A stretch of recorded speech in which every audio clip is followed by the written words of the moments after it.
हाँ, हेलो बच्चों and hello guys. आज मैं आपके लिए फिर से टॉप 10 जीके लें जो कई परीक्षा दृष्टि से बहुत ही महत्वपूर्ण है। चाहे वह एसएससी जीडी कांस्टेबल का, यूपीएससी का, नेवी, आरओ, एनटीपीसी का हो, यूपी टेट का हो, सी टेट का, कोई भी परीक्षा, रेलवे ग्रुप डी का हो, आरआरबी का हो, लेखपाल का हो, कोई भी परीक्षा हो, सभी परीक्षा दृष्टि से बहुत ही महत्वपूर्ण है। आप हमारे नहीं भी साथ पिछले वीडियो को देख सकते हैं। मैंने जितने भी टॉप 10 के जीके के वीडियो बनाए हैं उन सभी वीडियो के टॉप 10 क्वेश्चन में से 2-3 सवाल जो अभी हाल ही में परीक्षा उन सभी परीक्षा में पूछा है। तो आप ज़रूर पिछले वीडियो को देख लीजिएगा। हम चलते हैं आज के अपने पहले सवाल की तरफ। पहला सवाल कि ऋग्वेद की सूक्तों की रचना कहाँ हुई थी? ऑप्शन नंबर ए है पंजाब, बी है गुजरात, सी है राजस्थान, डी है उत्तर प्रदेश। ऑप्शन नंबर इसका ए सही है, पंजाब में। पंजाब में ऋग्वेद की सूक्तों की रचना हुई थी। कई ग्रंथों में यह लिखा है, पाया हुआ है। और इस ऋग्वेद में सूक्तों की संख्या 1028 है। कई परीक्षाओं में यह भी पूछता है कि ऋग्वेद में सूक्तों की संख्या कितना है, तो 1028 है। हम चलते अपने नेक्स्ट और दूसरे सवाल की तरफ। दूसरा सवाल है कि जुलाई 1947 को वास्को द गामा ने किस पुर्तगाली शहर से अपनी यात्रा शुरू की थी और वे 20 मई 1948 को भारत के कालीकट पहुंच गए थे? कालीकट या कोटिकोट दे देता है कभी कभी, वह एक ही स्थान का नाम है, इसका प्रोनाउंसिएशन बस अलग अलग है। कई बच्चे क्या करते हैं, कालीकट और कोटिकोट को अलग स्थान मानकर ऑप्शन गलत लिख देते हैं, गलत टिक कर देते हैं। तो आप कालीकट का ही हो या कोटिकोट, वही स्थान है। कालीकट या कोटिकोट वो केरल में ही स्थित है। ऑप्शन नंबर इसका ए है अवीरो, बी है पोर्टो, सी है लिस्बन और डी है ब्रागा। तो लिस्बन नामक पुर्तगाली शहर से वास्को द गामा ने 1947 को अपनी यात्रा शुरू की थी और वो 20 मई 1948 के भारत के कालीकट में केरल पहुंच गए थे। अब ऑप्शन नंबर अब इसका सी सही है। अब चलते अपने नेक्स्ट और तीसरे सवाल की तरफ। तीसरा सवाल है कि वायकॉम और तोनकटबुक बीच चलने वाली भारत की पहली सौर ऊर्जा संचालित नौकायन का नाम क्या है? ए है आयुष, बी है आदित्य, सी है अदैत और डी है अक्षत। ऑप्शन नंबर इसका बी सही है, आदित्य। नौकायन मीन्स होता है नाव, सौर ऊर्जा संचालित, सौर की ऊर्जा से चलने वाला नाव। इसका ऑप्शन नंबर बी सही है, आदित्य। वायकॉम और तोनकटबुक केरल में स्थित दो स्थानों का नाम है। अब हम चलते हैं नेक्स्ट और चौथे सवाल की तरफ।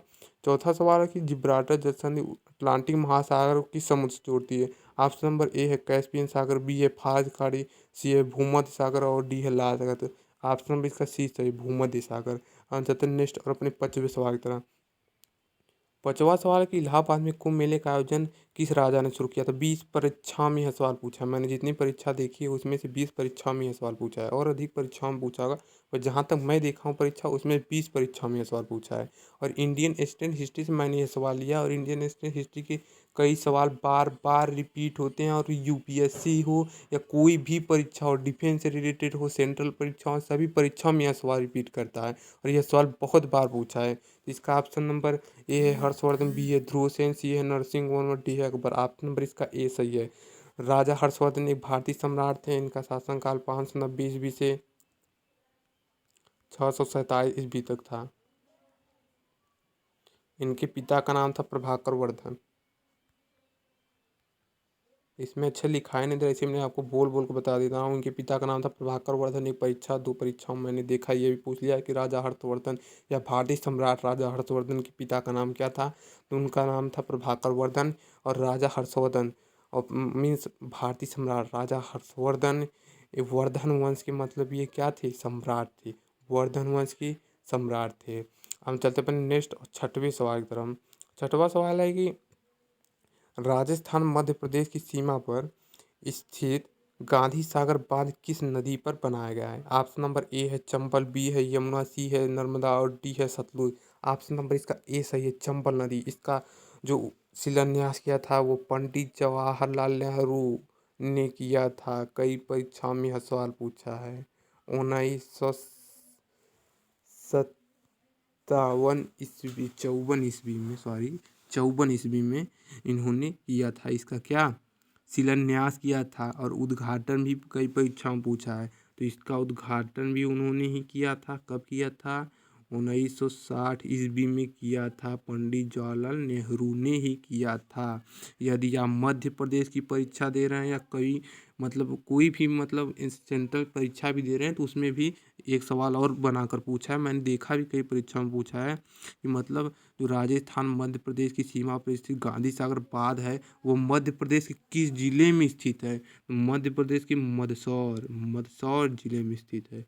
मंदसौर जिले में स्थित है। भावनपुर तहसील में, भावनपुर जिले में, भावनपुर तहसील में है। यह भी सवाल पूछ सकता है यदि आप एमपी मतलब मध्य प्रदेश की कोई स्टेटिक परीक्षा दे रहे हैं या राज्य से संबंधित परीक्षा दे रहे हैं तो भावनपुर तहसील में स्थित है। अब इसका बारे में आपको थोड़ा बहुत और जानकारी देते हैं कि यह 510 मीटर लंबा है,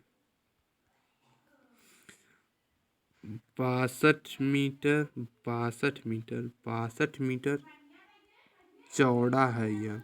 अब हम चलते हैं नेक्स्ट और 7वें सवाल की तरफ। 7वां सवाल है कि निम्नलिखित में से किसका उपयोग खाद्य परिरक्षक के रूप में होता है। खाद्य परिरक्षक मीन्स होता है रक्षण करना, रक्षा प्रदान करना। ऑप्शन नंबर ए है सोडियम बेंजोएट, बी है कैल्शियम सल्फेट, सी है बेंजीन, डी है मोनोकार्बोक्सिलिक। इसका ऑप्शन नंबर ए सही है, सोडियम बेंजोएट। इसका सूत्र होता है C6H5Na O2। सोडियम का खोज सर हेम्पी डेवी ने किया था 1807 ईस्वी में। कैल्शियम का खोज सर हेम्पी डेवी ने किया था 1808 ईस्वी में किया था। हेम्पी डेवी ने ही दोनों की खोज किया था। 1807 में एक का खोज हुआ था, एक का 1808 ईस्वी में खोज हुआ था। सल्फर को सर्वप्रथम तत्व लेवाइजियन नामक वैज्ञानिक ने माना था और इसकी पुष्टि गे लुसाक इसमें अच्छे दिखाई नहीं दे, इसलिए आपको बोल कर लिखा है गे लुसाक। और लुई थेनार्ड नामक वैज्ञानिक ने इसे सर्वप्रथम इसकी पुष्टि की थी कि हाँ लिवाइजियस सच कर रहे हैं, यह एक प्रकार का तत्व ही है, ये एक तत्व ही है सल्फर। इसका परमाणु क्रमांक 16 होता है। इसका सांकेतिक मतलब इसे जिससे प्रदर्शित करते हैं यश से, इसका परमाणु क्रमांक 16 होता है। और कैल्शियम सल्फेट का जो सूत्र होता है CaSO4 होता है। कैल्शियम सल्फेट का सूत्र होता है CaSO4। इसका परमाणु क्रमांक 16 होता है। इसको यश से प्रदर्शित करते हैं, इसका संकेत यश है और इसको यश से प्रदर्शित करते हैं। इसका सूत्र होता है CaSO4। और कैल्शियम सल्फर को मतलब सर्वप्रथम आपको एक बार और बता देना है, सर्वप्रथम तत्व लिवाइजियन ने माना था। बट इसको सर्वप्रथम जो मतलब पुष्टि की थी कि हाँ लिवाइजियस सच कह रहे हैं, वो गे लुसाक और लुई थेनार्ड नामक वैज्ञानिक ने माना था 1809 ईस्वी में। सोडियम खोज सर हेम्पी डेवी ने 1807 में किया था। तत्पश्चात एक साल बाद कैल्शियम का खोज भी कौन किया था, हेम्पी डेवी ने ही किया था 1808 में। सोडियम और कैल्शियम दोनों का खोज सर हेम्पी डेवी ने किया था। एक का खोज हुआ था मतलब सोडियम को 1807 में हुआ था, कैल्शियम का 1808 ईस्वी में हुआ था। और सल्फर को सर्वप्रथम तत्व लिवाइजियन ने माना था और इसकी पुष्टि की थी गे लुसाक और लुई थेनार्ड नामक वैज्ञानिक 1809 ईस्वी में। और बेंजीन के बारे में आपको थोड़ी जानकारी देते हैं क्योंकि पीजीटी टीजीटी परीक्षा में यह सवाल बहुत पूछता है। मतलब केमिस्ट्री रिलेटेड मतलब पीजीटी टीजीटी परीक्षा में बहुत ये सवाल पूछता है। तो बेंजीन का जो सूत्र होता है C6 होता है H6 होता है। बेंजीन का सर्वप्रथम मतलब खोज जो किया था वो फैराडे नामक वैज्ञानिक ने किया था। फैराडे के बारे में तो आप भली बात जानते होंगे, कई मतलब उन्होंने कई मतलब विषय में अपनी अलग अलग खोज की है।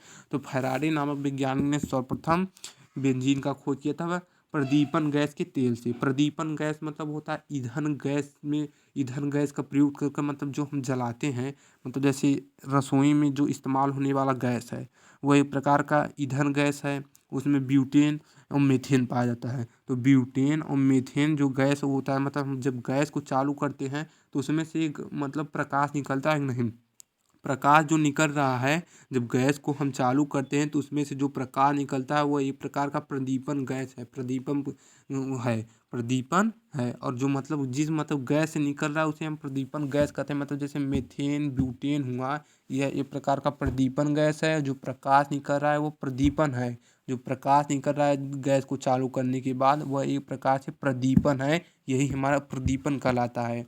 और बेंजीन को मटर सले नामक यानी मीटर सले, कभी कभी मटर दे देता है कभी कभी मीटर देता है, मीटर सिले नामक वैज्ञानिक ने, मटर सले नामक वैज्ञानिक ने इसे क्या किया था, बेंजोइक अम्ल से सर्वप्रथम प्राप्त किया था और इसका नाम बेंजीन इन्होंने ही रखा था। पीजीटी टीजीटी परीक्षा में सवाल पूछता है कि मीटर सले नामक वैज्ञानिक ने ही इसका मतलब बेंजोइक अम्ल से प्राप्त किया था और इसका नाम बेंजीन रखा था। इन्होंने कब इसका खोज किया था, 1834 में ही। यह भी पूछ सकता है, आपके लिए जानकारी के लिए बता देता हूँ, 1834 ईस्वी में। और इसके बारे में आपको कुछ और जानकारी बताते हो, अलकतरे में सर्वप्रथम, कभी कभी क्या अधिकतर मैंने सवाल को पेपर में देखा है कि यह भी सवाल पूछ लेता है कि मतलब ये सवाल पूछ लेता है कि बेंजीन बेंजीन किस में पाया जाता है। ऑप्शन 4 दे देगा तो अलकतरे में बेंजीन पाया जाता है। अलकतरे में बेंजीन को जो सर्वप्रथम खोजा था वह हॉफमैन नामक वैज्ञानिक ने किया था। हॉफमैन हॉफमैन अच्छा लिखा नहीं था, इसलिए आपको 2-3 बार मैं रिपीट कर दे रहा हूँ, क्योंकि आप इसे नोट कर लीजिए या अपने दिमाग में बैठा लीजिए। ये बहुत ही इंपॉर्टेंट है, कई परीक्षा दृष्टि एसएससी जीडी में मैंने देखा है कई बार पूछा है, लेखपाल में पूछा है, रेलवे की ग्रुप डी परीक्षा में पूछा है, आरआरबी की परीक्षा में पूछा है, और रेलवे की ग्रुप डी यूपीएससी में तो मतलब जो केमिस्ट्री लेते सब्जेक्ट लेते उसमें भी पूछने की संभावना है। और पीजीटी टीजीटी में यह सवाल पूछा है। तो हॉफमैन ने किया था 1845 में बेंजीन का खोज किसमें, अलकतरे में। और इसको सर्वप्रथम मतलब इसकी जो संरचना सूत्र दिया था वो केकुले नामक विज्ञानी ने दिया था। ये तो आप जानते होंगे अंजी, आप केमिस्ट्री पढ़ रहे होंगे तो आप जानते होंगे। और इसको कब उन्होंने किया था, 1865 में किया था। केकुले नामक विज्ञानी ने बेंजीन का संरचना सूत्र दिया था। अब हम जाते अपने डी ऑप्शन की तरफ। डी ऑप्शन है मोनोकार्बोक्सिलिक। मोनोकार्बोक्सिलिक मतलब इसका सूत्र होता है COOH। मोनोकार्बोक्सिलिक कहिए या आप कार्बोक्सिलिक अम्ल कहिए, यह एक प्रकार से क्रियात्मक समूह है। हम चलते हैं अपने नेक्स्ट और 8वें सवाल की तरफ।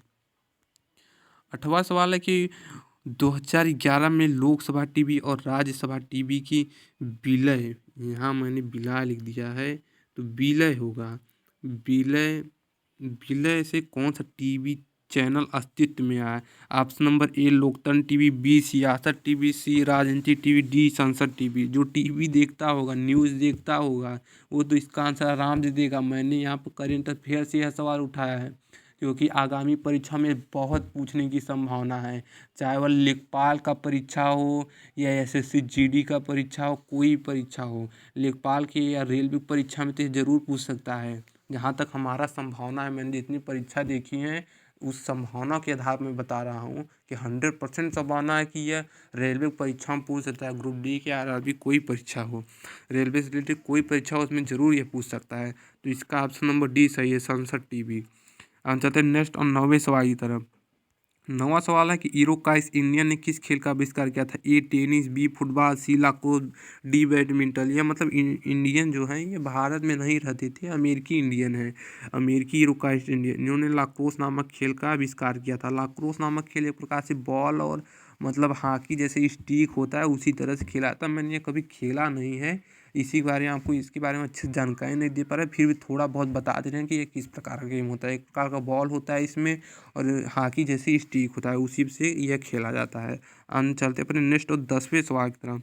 10वां सवाल है कि 2009 का कौन सा अधिनियम 6 से 14 वर्ष की आयु के प्रत्येक बच्चे को मुफ्त और अनिवार्य शिक्षा का अधिकार प्रदान करता है। ए है RTIE एक्ट, और बी है AICT एक्ट, और सी है DPE एक्ट, और डी है RTE एक्ट। जिसका ऑप्शन नंबर डी सही है, RTE एक्ट। इसका फुल फॉर्म होता है राइट टू एजुकेशन। कभी कभी ऑप्शन में ये देता है कि राइट टू एजुकेशन का हिंदी मतलब होता है शिक्षा का अधिकार। कभी कभी ऑप्शन दे देता है शिक्षा का अधिकार, तो आप मतलब घबराइएगा मत। बहुत बच्चे क्या करते हैं, मतलब यही पढ़ कर जाते हैं, जो वो ऑप्शन में नहीं देता है तो मतलब गलती सही टिक करके आ जाते हैं। तो गलती सही आपको टिक नहीं करना, इसीलिए मैं आपको हिंदी इंग्लिश में सभी में बता दे रहा हूँ कि RTE का मतलब फुल फॉर्म होता है राइट टू एजुकेशन, और मतलब हिंदी में इसका अर्थ होता है शिक्षा का अधिकार। तो ऑप्शन में दे दिया जैसे शिक्षा का अधिकार, तो आप उसे ही टिक करिएगा, ये नहीं कि उल्टा सीधा टिक करके चले आए बहुत बच्चों की तरह। बहुत बच्चे ऐसे ही करते हैं, मतलब जो पढ़ कर जाते हैं सेम वही नहीं देता, थोड़ा बहुत ऑप्शन इधर उधर कर देता है, हिंदी इंग्लिश भी दे देता है, तो बच्चे घबरा जाते हैं, उल्टा से टिक लगा देते हैं। तो आपको ऐसा नहीं करना है।